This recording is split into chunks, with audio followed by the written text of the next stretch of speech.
So you've got your notebook and a pen and your timer set for 90 minutes. And if you don't have those things yet, press pause on me, go get them and come right back. Hi and welcome to Write It Out for the week of May 14th, 2023. Write It Out is brought to you by Write for Wellness for you and for Enliven Muskoka. Enliven Muskoka provides services and programming to anyone whose life has been impacted by cancer.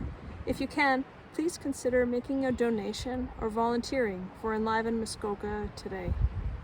So what is Write It Out? Write It Out is about 90 minutes of time that you set aside for yourself every week just to write and find out what's on your mind. Most important thing is to turn off the editor in your head. Don't worry about spelling, punctuation, or grammar, and just write. I'll provide you with a word prompt and a story prompt, and you can use one or both of those prompts to help you get going with your writing today.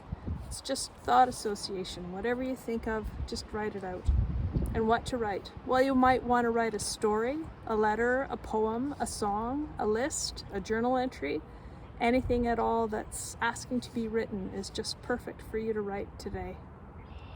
So I do like to begin with a short relaxation, and that's just to separate the busyness of your day to your writing time, and just to help your body relax and just ease into the writing. So you can watch the screen or just close your eyes, take a nice deep breath. In through your nose, out through your mouth, just relax. Relax your eyes, your ears, your jaw. Relax your shoulders down away from your ears. From your shoulders, follow your arms down to elbows, elbows into wrists, and wrists into hands, and just relax. Feel the heat that's in your hands, feel the aliveness that's there.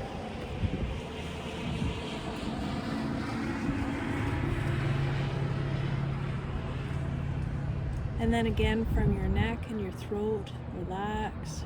Follow your spine down, relaxing your lungs. Relax your heart space. Relax your belly. Right down into your sitting bones. And from your sitting bones and your hips, follow your legs across to your knees. From knees down into ankles, and from ankles into feet. Just feel the heat that's in your feet and the aliveness, and feel the ground or the floor that's beneath your feet. Feel the support and the grounding that you get from that. And just take another nice deep breath. So our word prompt for the day is the word bloom, bloomed, or blooms, or blooming, or bloomed, or whatever that word reminds you of.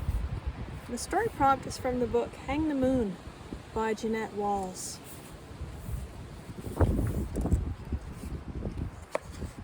So here's our story prompt.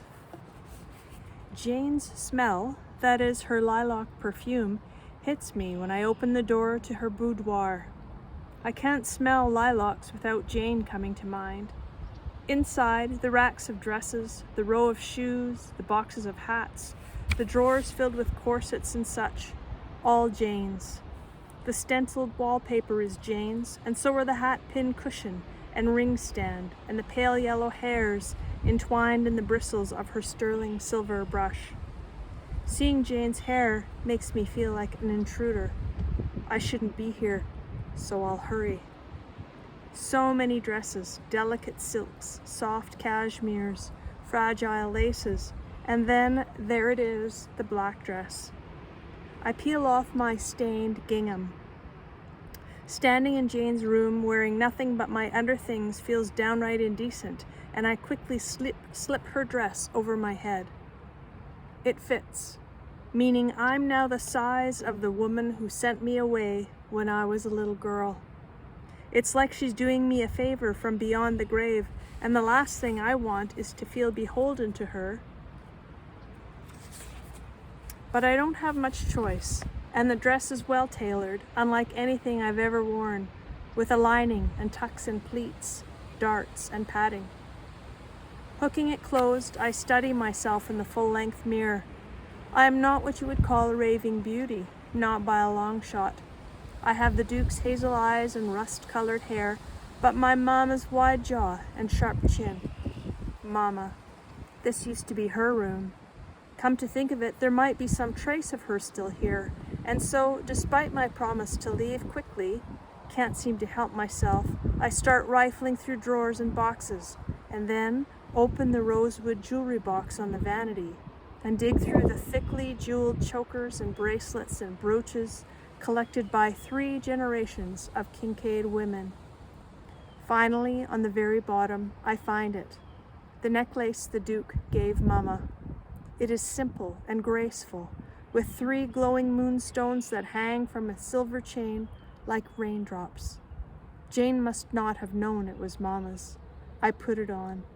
Does it make me look at all like Mama? Wearing it downstairs is out of the question, so I take it off and put it back in the jewelry box. That feels wrong too, and I slip it into a pocket in Jane's dress. I am not a thief, but I have no problem taking what is mine, and the way I see it, Mama's necklace belongs to me. And that's your story prompt. Again, the word prompt is the word bloom. You've got 90 minutes on your timer. Press pause on me and write it out.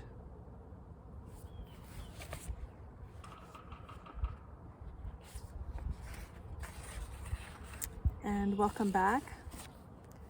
Please take a moment to thank yourself for showing up for you today and for doing your writing. It's my hope that you'll have a chance at some point to look back on your writing and maybe find just a gem of knowledge or understanding or wisdom in what you've written here today. So we'll close with our spring poem called Canadian Shield Spring by Ali. That's aliespoetry.ca. Heard a whippoorwill out walking this morning, a morning like one at the beginning of the world, only it's the end of the world now, more likely. Or maybe not a whippoorwill. I don't know most birds. I know I did see a flash of black and red on a bulrush, or maybe a cattail. I don't know most plants, but I know this pond and the red-winged blackbird. I know the melt of snow, the ice pocked and heaving, river awakened and running beyond. I know these 2 geese, mates returned, watching, riding the waves, and though I don't see him, the beaver, I see the tree stumps he's shaped, sharpened like javelins, pointed like spears. I see the flint cheekbones of the earth emerged from snow into sun, her soft breasts of moss, her skin of pine needles, her brown grass greening, in spots still wet, concealing fragrant mud. A morning like one at the beginning of the world, the dawn shaking out like a blanket around us. I put my lips to the earth. I stretch myself full on her, smooth rocks, withered grass, smell of wet leaves and shade. I stretch my arms along her ridged bones, calling down the sun, calling up the warmth, conducting her warmth and his, the sun's, through me, into my bones, heart to beating heart, and palm to upturned palm. I forgive her. I forgive us both for who we were all winter. And that's Write It Out for this week. This week began with Mother's Day, and it's dedicated to my brother-in-law's partner, a family friend, Heather Cunningham. Heather passed away last week, and this week's Write It Out is for her. We love you, Heather, and I know you're here with us. Stay well, everyone. Bye for now.